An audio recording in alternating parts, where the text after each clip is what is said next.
to your mother. It's time for another episode of Birds with Friends. Just some high-flying, ran-fast vertical stems of professors from Penn watching Eagles eat and pray like Pazookies on birthdays. It's Philadelphia. Marissa, Bo, and Zach kicking it. Cooler than 3 penguins till Zach runs off with his valet keys. He's a real nuanced goose. Pull up a branch, get loose. It's time for some juice on some Birds with Friends. The early bird gets the worm, but prefers getting turned like a turn on some Birds with Friends. Marissa, Bo, and Zach are here to squawk. Don't miss the mistress talk on some. I don't call it the off season. I call it the non-playing season. Is that what you say when people, normies ask you about what you do in the off season? You say it's not the off season, it's the non-playing season. I don't correct them, but I'll call it the non-playing season. Okay. I'll feel like there's the playing season. The NPO. Season. Yeah. Hello, everybody, and welcome to Birds with Friends on a Tuesday afternoon. Bo Wolf, Zach Berman. Training camp is over, and it ended with a bang, Zach, as Jason Kelsey and Zaire Franklin, Colts linebacker, first and only day of joint practices between the Eagles and Colts. It's getting a little bit chippy throughout practice. Derek Barnett's in a fight. Zach's feeling some kind of way about that. He's not chirping from both sidelines on both guys. And then at the last period, move the ball practice.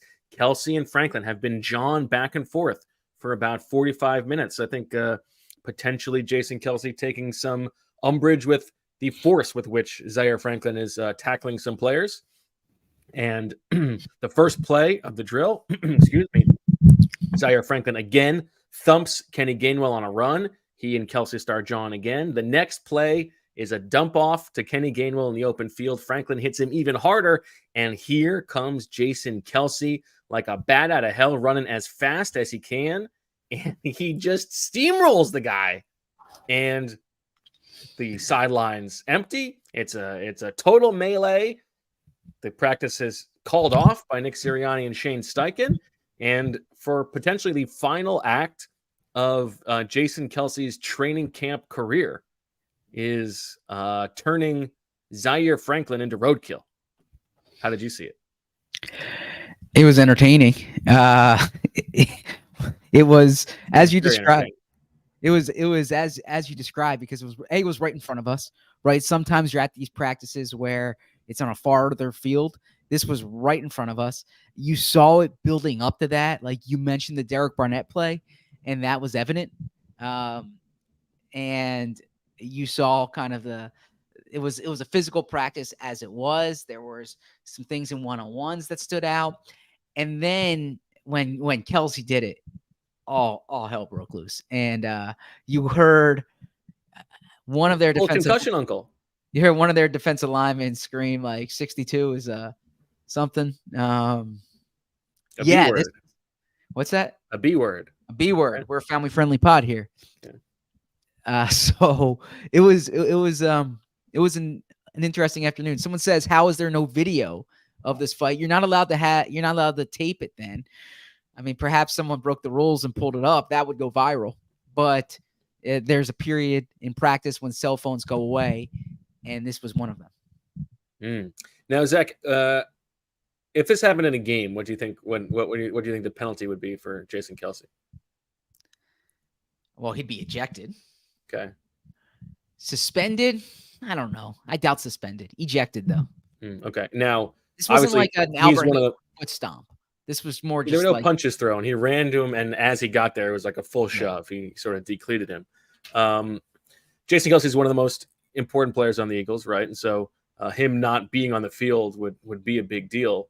So I want to give you the time now. You have the floor to excoriate Jason Kelsey for doing something like this. I know how you feel about when players do this. Well, if it was a game and it cost them yards and if it was a game, I would feel a little differently.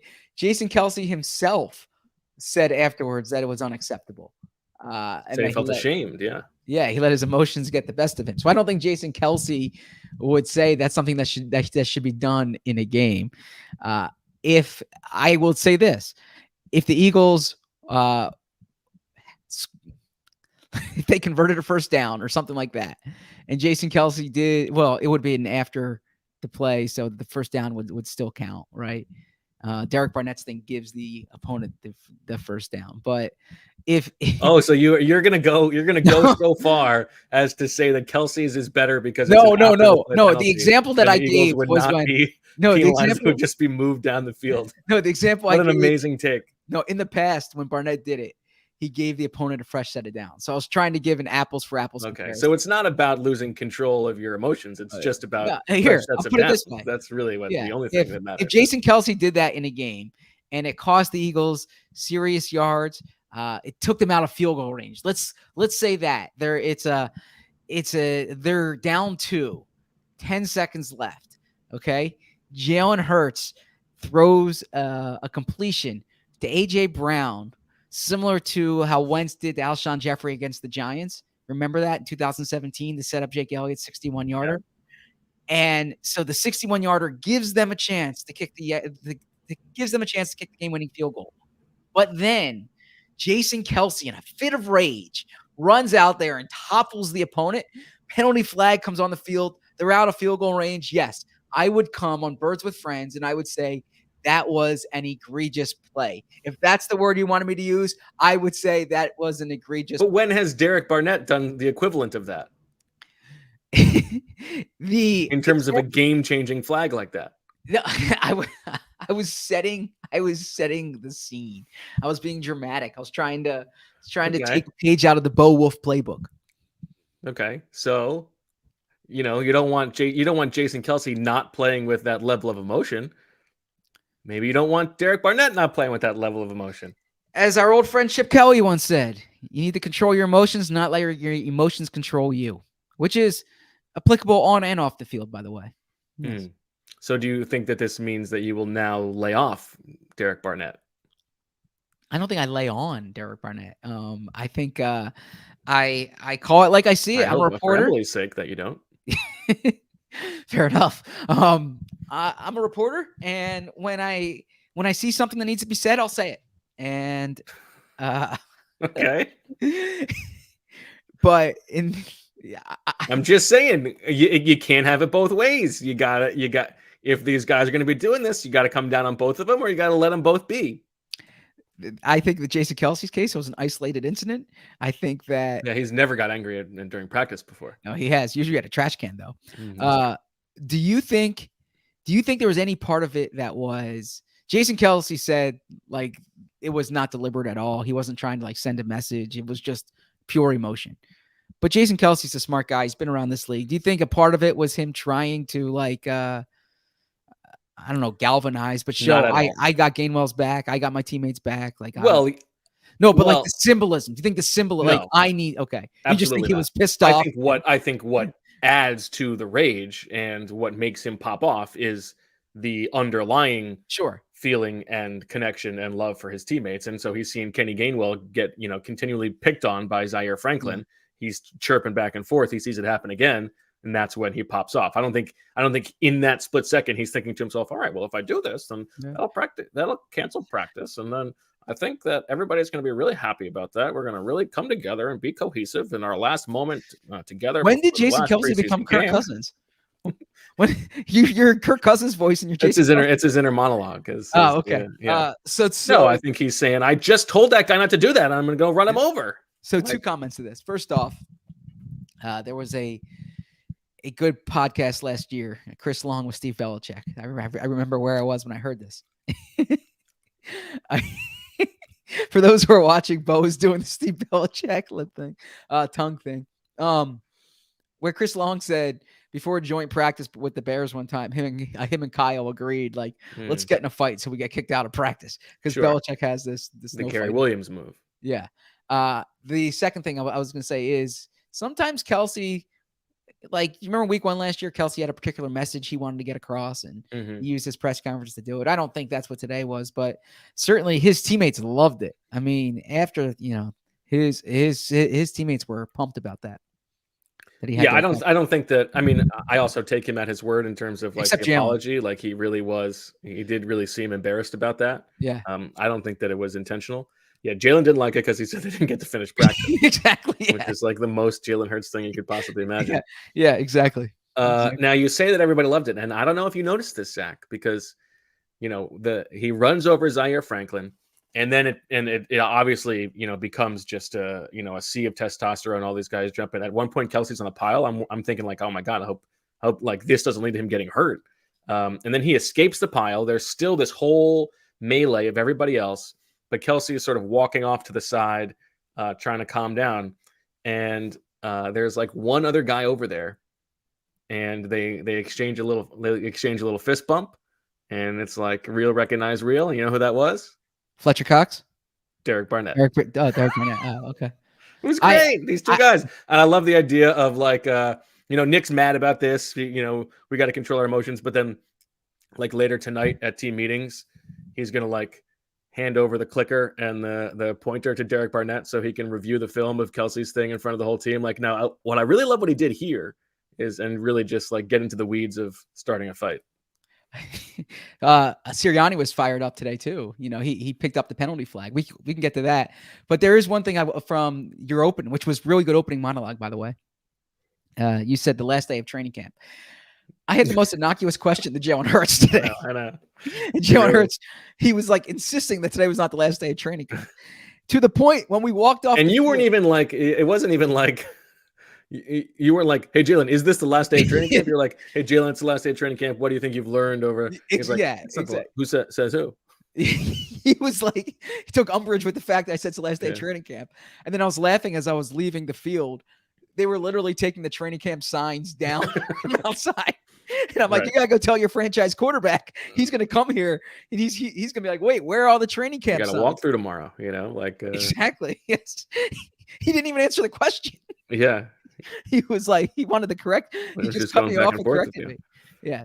He's done that a few times to me where he just disagrees with the premise of the question. Yeah. He's listening. Yeah. Maybe it's also him looking for a way to not answer the question, is to disagree with. I feel like he watches the pod and he's on Team Bo. Why? He likes to stick it to me there, Oh, okay. Maybe he's a big Derek Barnett guy.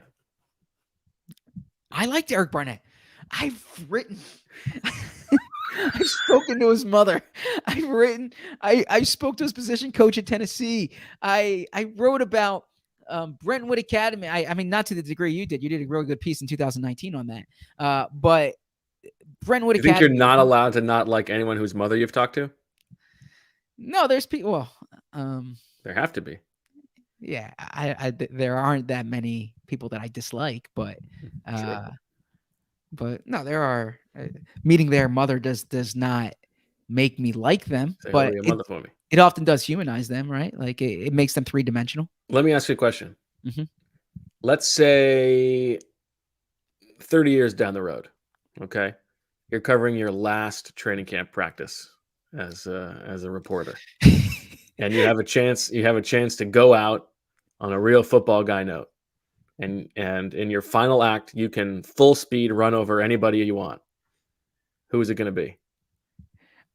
Well, so two things here. First off, is it like an opposing beat writer? Like you're running over John Machota? What do we got going on? So Emily's not listening to this pod right now, but if she listens, her response to that is going to be, Zach, if you are spending your Saturday at an Eagles training camp practice when you're 67 years old, I am going to leave you. I think that's what she'll say. I think she'll say, you made it to 67. That's a pretty good run. Well, yeah, no, but like if you're spending your Saturday jotting down whether Mekhi Garner Jr.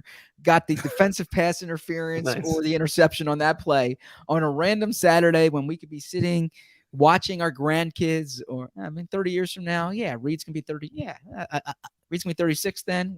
Maybe we'll have a grandkid. Yeah, Sloan will be 34. Most likely, the world will have exploded, but.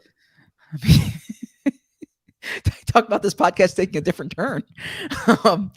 But no, to answer this hypothetical, who would I chase down? And trying to think who's been a jerk to me.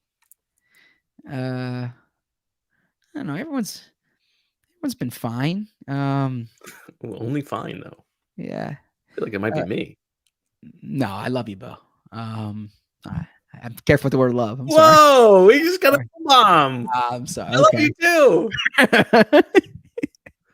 Wow, we've been building up to that for like 6 years. 4.5. Yeah, I don't know. I'll think about that. I'll get back to you on Thursday night with that one. Okay, you think it over. All right. We set the scene with the fireworks there at the end. Let's send it over to the Stone Cold Newsman for the injury updates, the schedule updates, and then we can talk about the Quackness report from today.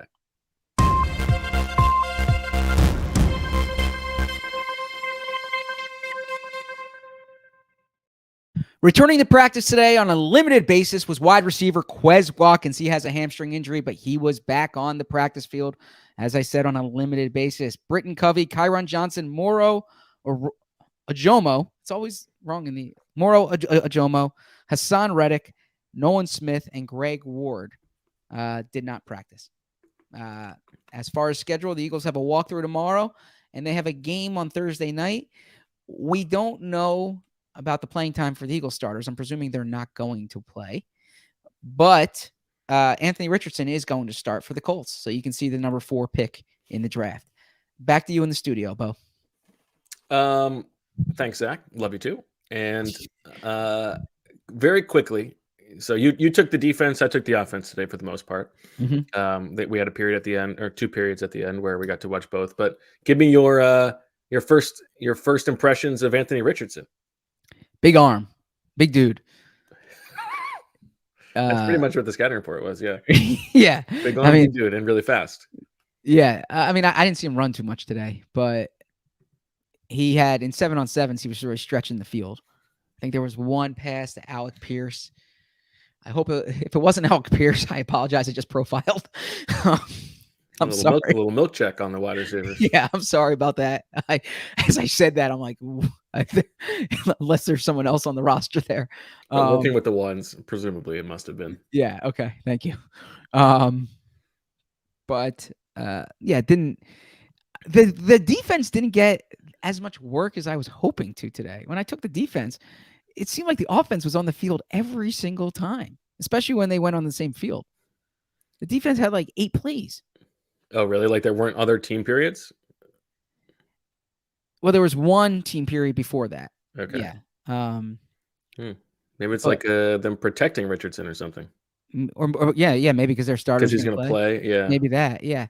It seemed like I didn't get a lot from the Eagles defense today. There was I'll give you a few depth chart things. Justin Evans, man, we talked about this yesterday.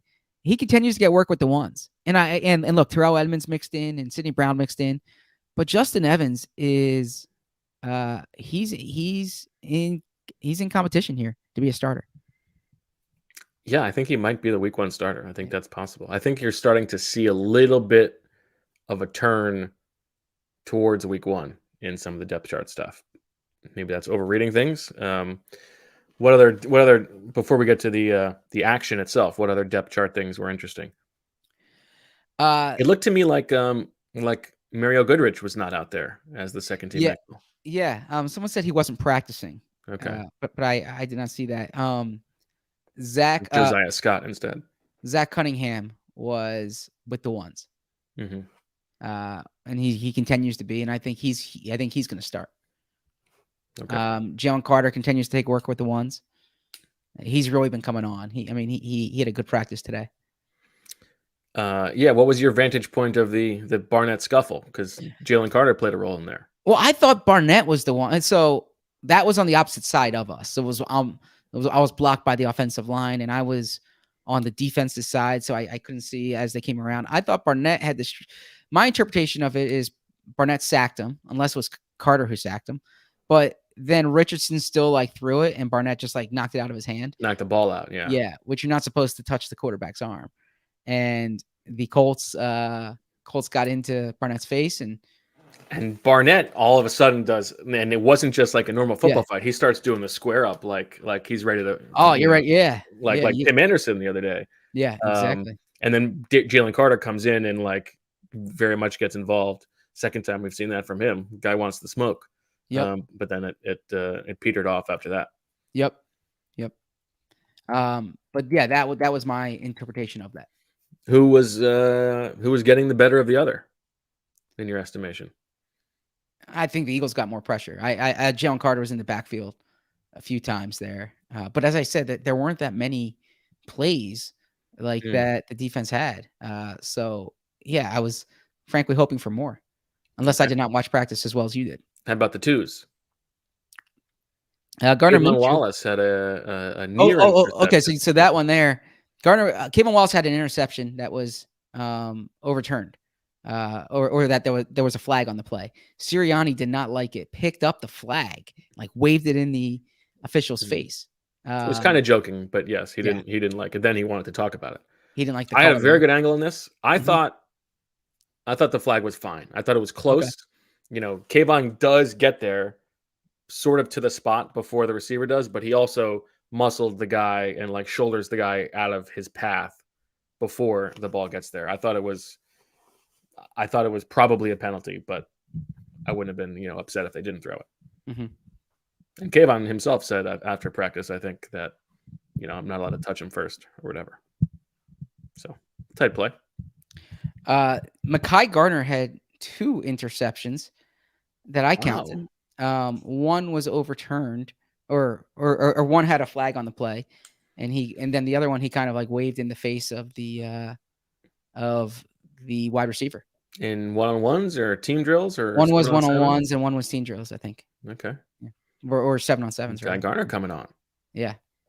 Spot open. Him, Think so? Ricks, Goodrich.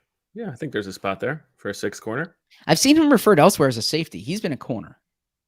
Yeah, he hasn't taken a single rep at safety. Yeah. Okay. Yeah. Yeah. Who's referring to him as a safety? I'm not naming names.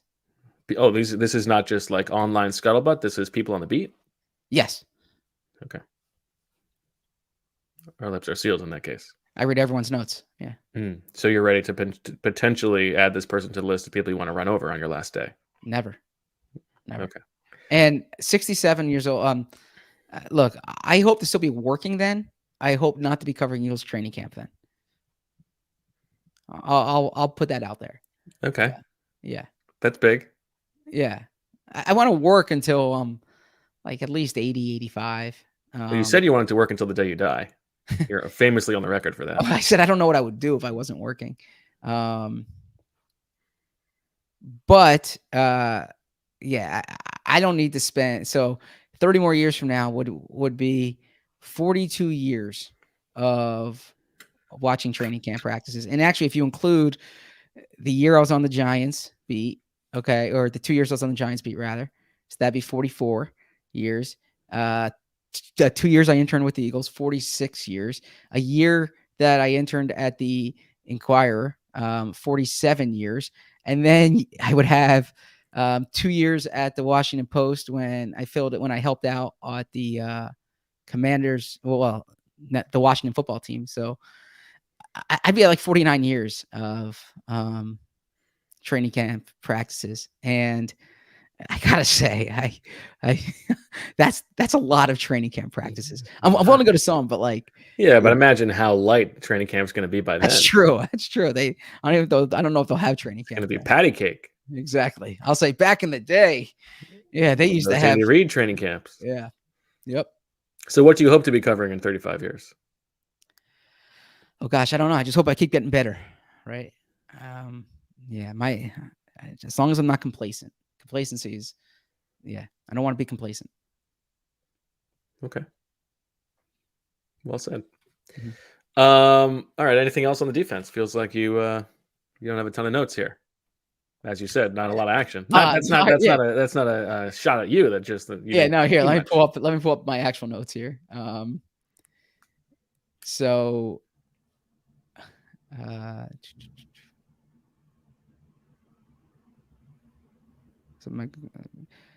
Sidney Brown collided with a Colts tight end trying to break up a pass. His closing speed is apparent whenever he's on the field.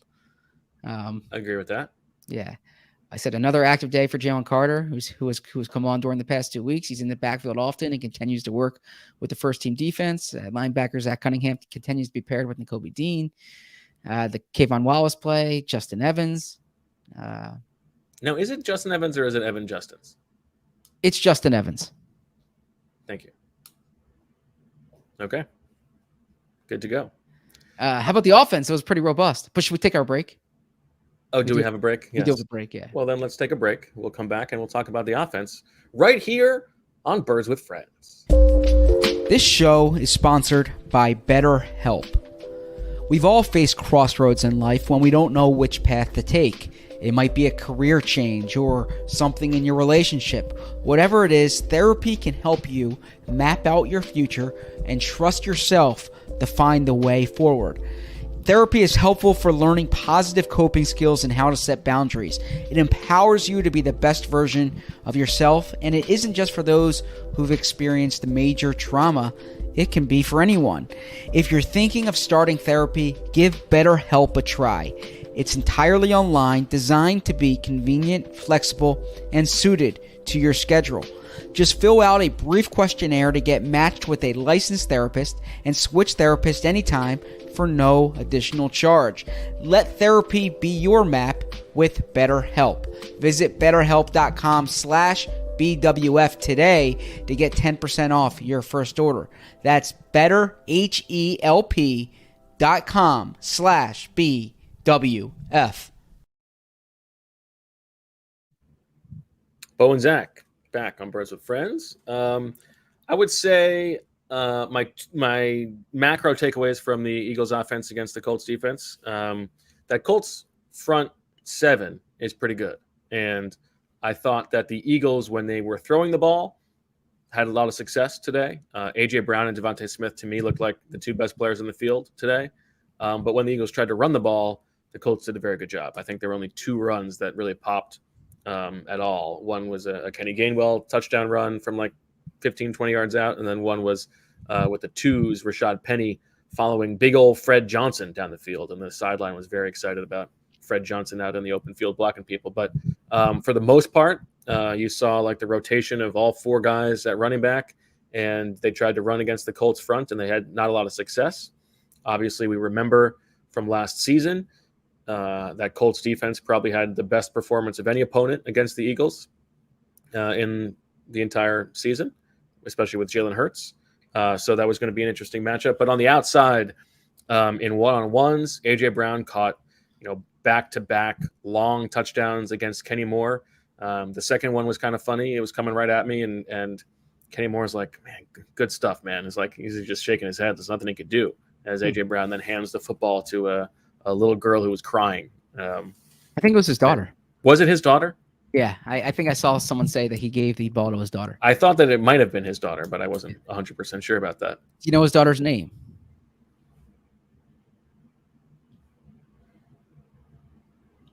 Sloan. No. I'll give you a hint.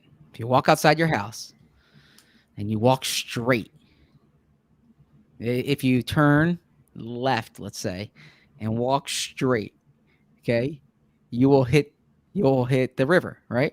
Mm-hmm. What's on the other side of the river? Camden. What state is Camden in? New Jersey. Take out the new. Jersey. Yep. Her name is Jersey? I believe so. Okay. If not, that was a really long walk to get there. You could have said, what does he wear at work?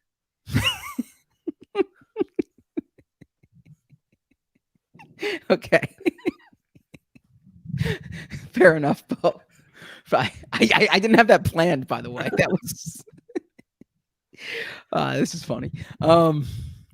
Did Kenny Moore say that to you? You said he was approaching you and he said that. Did he say it to you or just say it out loud? No, he said it out loud to A.J. Brown. Oh, okay. It's like good stuff, man. Yeah. What about the Steichen special? Well, hold on. I'm not done with my point about the wide receivers. Okay, sorry. I said A.J. Brown's dominating the one-on-ones. He has, and it is obvious in team drills, this thing that we know, but you see it every day. You maybe get numb to it. Just how easy it is for the Eagles, for Jalen Hurts to complete a slant or like a little hitch to A.J. Brown. It's just like it's a go-to play. It's easy money. He's so effortless and so good. But Devontae Smith in team drills was the star today. He had two really nice catches down the right sideline. One, he was interfered with, and yet he rose above and came down with it, got both feet in bounds. 2 plays later, he catches it back shoulder for a touchdown. This is in the move the ball period, so this is like the most important period of the day. He also caught another touchdown earlier in team drills, like wide open on a bust in coverage. Jalen Hurts had dropped the snap on a bad snap, but then was able to find him down the field. And it's just like this is the Zach in me and not the Bo in me, that, maybe we focus too much on the bottom of the roster guys, but when it comes down to it, the Eagles have maybe the best, duo of wide receivers in the NFL. And that matters a lot. Agreed. And AJ Brown's been awesome this year, this summer. Yeah, I think so. Expert analysis there. That's the key to covering the Eagles right there. He's been good. Yeah. The Steichen special you referenced, with the twos, a little pitch left to Kenny Gainwell, former high school quarterback, rolling to his left, puts on the brakes, lofts a pass downfield to Grant Calcaterra for a completion of 25 yards or so. And Jalen Hurts told us after practice that is a Shane Steichen play that he put into the playbook that they never used last year. So they put it in just for today, just to do it as a little FU, welcome home to Shane Steichen, which I like. I respect that. It was an FU? I think it was Shane, we love you. A loving FU. It was like loving FU. Okay. Do you think Shane knew right away? That's my play. 100%. Okay. Yeah, 100%. Yeah. It's a good one because you're not going to expect that Kenny Gainwell was a lefty necessarily, right? He's ambidextrous. Is he? Yeah, I chatted with Kenny we chatted with Kenny after practice. Okay. I wouldn't say it was a great throw, but it was a good enough throw. A good throw is one that's caught. Yeah. It's debatable. Yeah, I thought it was a nice little play. I don't know what else to say, I guess, about what else happened in practice. I thought Jalen Hurts was mostly pretty good. There was a little bit of pressure. It was somewhere between the level of the first Browns practice and the second Browns practice. Yeah. Jordan Mailata gave up a bad sack at one point. With the second team offensive line, we didn't see any Josh Sills today. He was there. He was practicing. So you wonder if he's sliding himself off the roster at this point. It was Fred Johnson, Sua Opeta, Josh Andrews, Tyler Steen, Jack Driscoll, and Brett Toth took a few reps at left tackle, and Cameron Tom took a few reps at center. Didn't see any Sills today. So you're saying sliding himself off the roster. One of us didn't have him on. Just saying. Some of us can evaluate backup offensive linemen. A guy was inserted as a second team left guard his first day of practice after being gone for 9 months, and now he's not practicing. I think that's fair to say that's a slide. Grady Williams was second team corner early on in his first day of practice. He's not on the team right now. Just saying. Yeah, much to your chagrin. I actually think I left this out of the news item. The most important thing that happened at practice today. There was some hard-hitting journalism going on here. Okay. Bo was playing the role of Lieutenant Caffey in A Few Good Men, if you understand the reference. I understand it. It was a very innocuous question. I know. It was such an... I'm just kidding here. But no. Bo asked, are you calling the right guard competition? I said, are you ready to say that Cam Jurgens is the red guard? Yeah. And Nick is he said no, and I said fine. I wasn't pushing him. I didn't And then Nick's like, "What do you think? He's been out there every play." Yes. I said, "I know. That's why I want you to say it." Yes, it was kind of like A Few Good Men. You're right. I need you on that wall. Yes. That and then LaShawn McCoy came to Jalen Hurts' press conference, and Darius Slay interrupted. Here's a guy who loves himself some him. Yeah, and Darius Slay interrupted Jalen Hurts' press conference to seek an autograph. Yeah, but not for himself, on behalf of somebody else. Yes. We got to do something about these Jalen Hurts press conferences.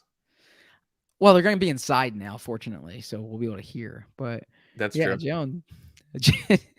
Jalen, he does not want to play ball on anything except practice. That's true. That's true. He was asked, what was he asked? What is fun about this for you? And he just said winning. Yeah. Okay. which was a big part of Greg Bishop's article yesterday, which Jalen Hurts did not read. And Jalen does this thing sometimes where he did it with his cell phone cameras thing, where it's like, if he didn't tell us it before, then it's like we're not qualified to know. So there was something that was in the article about how Ted Rath sent him to these quarterback coaches in California, and he was like, he's like, I never told you guys that. So, right. Like, it's like, well, all right, now we know. Now we know. Can you elaborate on it? Yeah. Yeah. So I actually didn't hear that about the phone background thing. That's funny.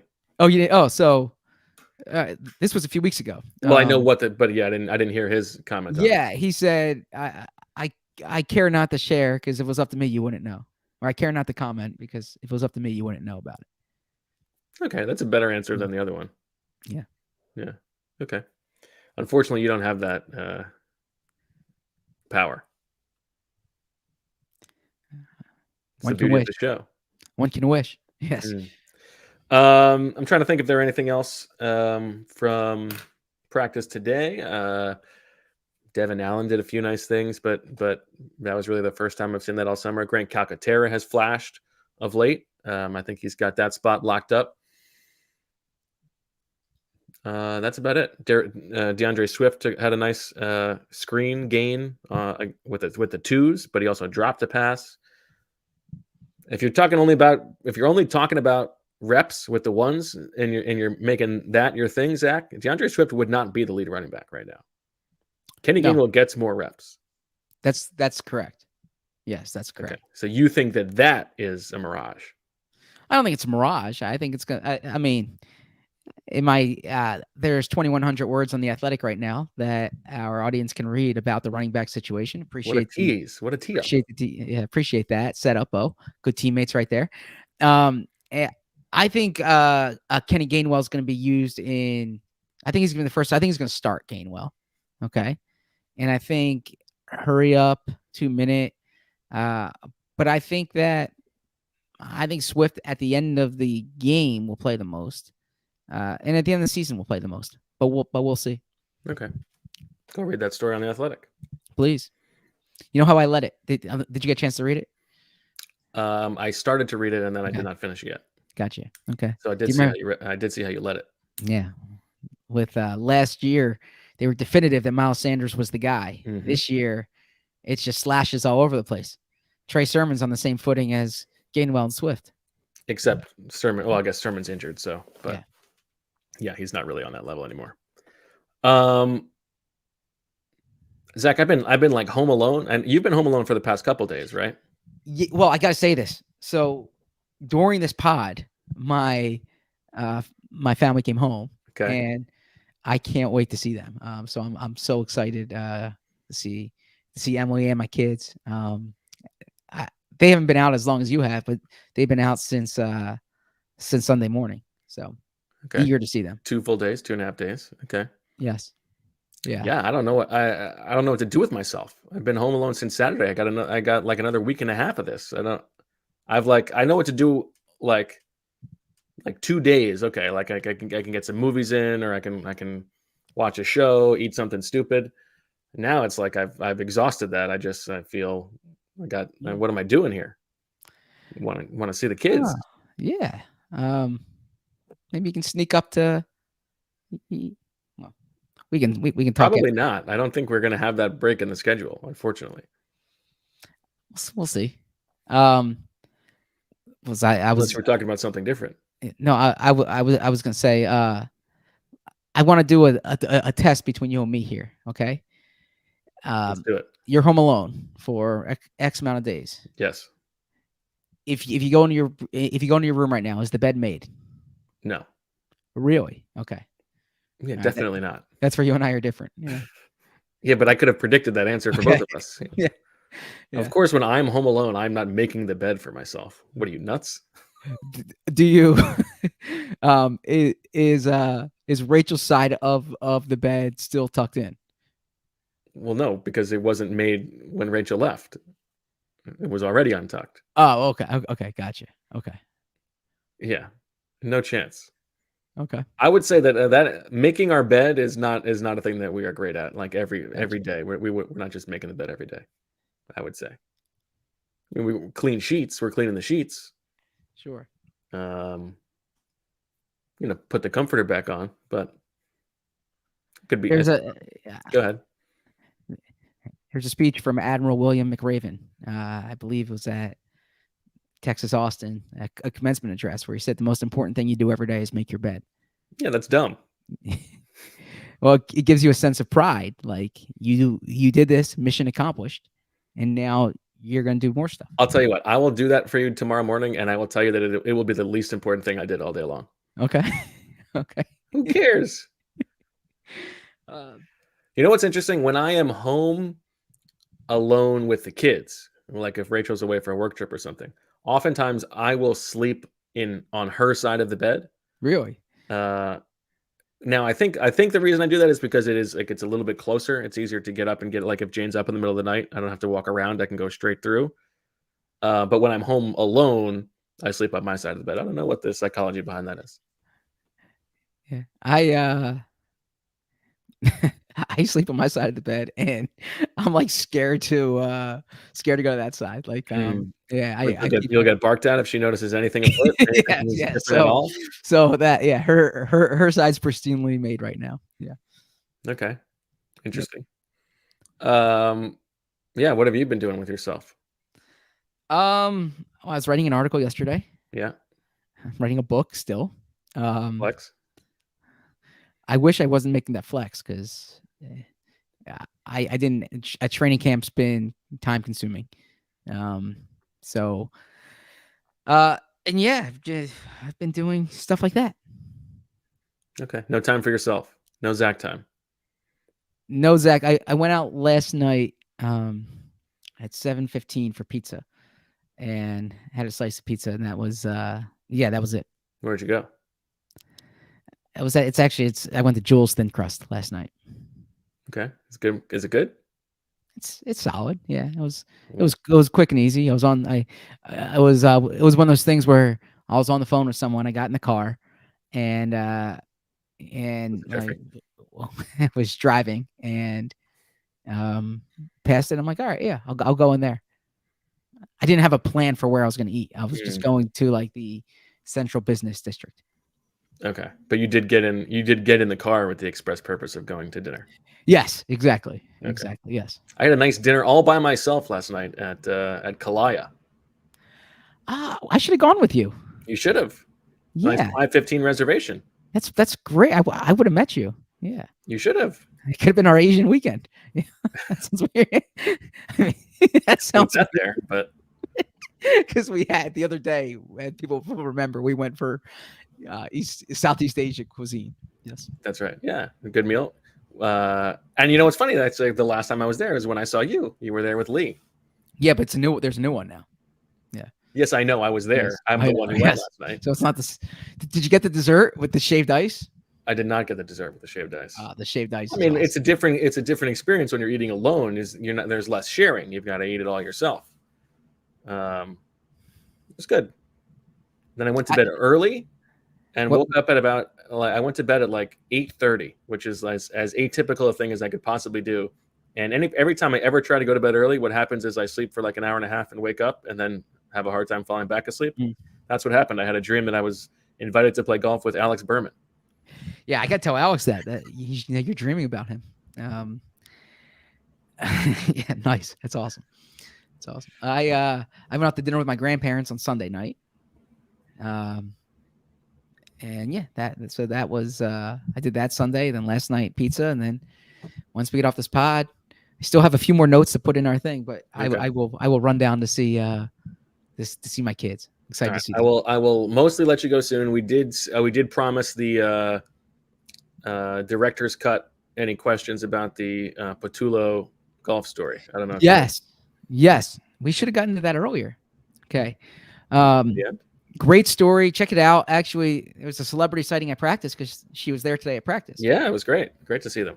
I hope everyone here I hope every sicko, I won't call you sickos, but I hope our audience has read it. I had a sicko introduce himself today as a sicko, and his name was Zach. Really? I had a security guard and he had a 4-year-old son with him, and he was wearing really cool shoes. One of the shoes. There was a nice woman who I call her security guard. She, an employee, a training camp employee, said, "Do you have a podcast?" I said, "Yes." She said, "What's it called?" I said, "Birds with Friends." And she said, "My brother loves it." I said, "Oh, thank you so much. Appreciate that." All right. Yeah. So yeah, what was the best thing left out of the story? Well, actually, no. Let's go back. What was it like on the scene reporting that story? It was fun. It was a very fun day. I went and met Kevin and Lauren at their country club, and it was like a day of practice for them, which meant that they were, they were on the range for a while. They played 9 holes. It was mostly Lauren playing. Kevin would jump in every now and then she was doing some putting practice for about a half an hour after the round. I think she's awesome. It's cool to watch. It was really fun to watch the two of them together, their interaction. So they were just, they were on a golf cart. I was on a golf cart, just following them. I wasn't playing with them. I didn't have clubs or anything. We get to the 7th hole, I think it was. Lauren bombs this drive, and there's like 135 yards in, and they pull up to the ball, and she says, "Why don't you play this hole with us?" I'm like, "Oh God, this is like, I want to embarrass myself here. This is like she's testing me. Like let's get the read on this guy." And she hits this ball. There's like a big slope on the left side of the green that funnels everything to the hole. And she hits this ball, just a perfect shot. It lands in the middle of the slope, trickles down slowly to within like 4 feet, like so good. Kevin goes up next, and he skies this pitching wedge, and it looks like it's going to be perfect, but it just lands at the very top of the ridge. It doesn't trickle down, but like pin high. Great shot. Now here I come, just this dingus, and I don't have my clubs. I don't have a glove. I haven't been practicing. I've got the glove. Come on. I've got my sunglasses just dangling from my shirt. Come on, players play. I'm not a very good golfer. I'm okay. And I stand over it, and I'm just, my swing thought, be an athlete. Like, here we go. I take his 9-iron. I'm thinking, I'm not warmed up. Let's take a little 3/4 swing here. And Zach, I hit the best shot I've hit all summer. It was like this perfect draw right to the pin. It landed like, I'm looking like, oh my God, this is nuts. It landed like a foot from the hole. The ball mark is like right next to the hole. I'm like, you guys have got the wrong impression of me. This is not who I am. I then missed the putt, which I think is more appropriate. But that was fun. It was fun to have answered the bell that way. But mostly it was fun to watch her and talk to other people about her, like this swag that she has. And like, I'm excited to follow her career for sure. And then the other part of the story obviously is something that, you and I have talked about, like it's a little bit more pronounced when you're an actual coach on an NFL staff, but like the difference in our lives between football season and not football season in the family is pretty stark. And so it was interesting and helpful to talk to Kevin and his wife, Nicole, about all that stuff. So it was fun. Awesome story. Make sure you guys check that out on The Athletic. It was an A1. So you can check that both on the Eagles feed and on the A1 feed. I didn't get the New York Times tweet like you got. Sorry. I'm not as much of a company man, I think. I think it's all the Sullizenberger talk we've had. You got the Brendan Quinn tweet. Much more important. The Bruce Feldman retweet. I hold both of them in much higher esteem than the New York Times, I would say. Be careful what you say. Just saying, the best of the best. What can Yeah. Big news. Oh no, I guess we can't talk about that yet. What? Oh no, we did. He tweeted it. We can talk about it.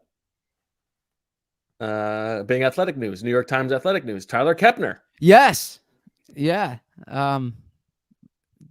So I'll give a minute on Tyler Kepner here, okay? And this is sincere. Tyler Kepner went to my high school before me, but I grew up wanting to be Tyler Kepner, right? Like he was like a legend in my all my teachers, because I was one of those kids who wanted to be a sports writer, when I was like 12, and I would hear all about Tyler Kepner. He had a homemade magazine that he made on the Phillies back when he was in high school, and at that time he was, I think, the Riverside Press Enterprise and the Seattle Times, and then the New York Times. He had just gotten to the New York Times when I was in high school, and like Tyler is like royalty to me. Like he's incredible. And I've read actually over my shoulder here. You're lighting up. Boom. In the middle one. These are the most important books here. The middle one here. More important than Underdogs? Okay. Yeah, these are some of the books that like. I hope you only have one of those. These are some of the Or books two. that like mean the most in my life, like that. The sports books, like Jim Murray, okay, Peter King, great football writing, best American sports writing ever. Barry Svrluga, he's a columnist of the Washington Post, who's been awesome to me. Jason Reed, we had him on around this time last year. Fab Five, come on, I mean that's a Come on. Dick Shapp, Flash. I probably read this book like 5 times when I was in high school. Another Jim Murray one. So in any event, yeah, Tyler, yeah, congrats to the Athletic, and congrats to Tyler. That's awesome. All right. Like a TK. Yep. Like the placeholder. Right? Okay. Good stuff. Well, I guess that'll do it for today's episode of Birds with Friends. We will have a post-game pod Thursday evening. Guessing 11:30-ish, 11:30 or midnight or so. It's an 8:00 game. It's an 8:00 game? Yeah, because it's an Amazon game. Why does Amazon get preseason games? They need reps. Ugh. It's an 8:00 game? It's an 8:00 game, yes. All right. It gives you more time at home, though. All right. I don't need time at home. You got no. That's true. That's true. Sorry about that. This is terrible. Yeah. All right. Well, then it's going to be more like 12:30 or 1 in the morning, most likely. Sorry, Kent. I guess that'll do it. Let's let Zach go see his family. Tell them the Tyler Kepner news. Reed's going to be over the moon. And we'll talk to you on Thursday night. So for Zach and Kent, I'm Bo. We thank you for listening. And just like Zach told me today, as always, we love you. Birds with friends.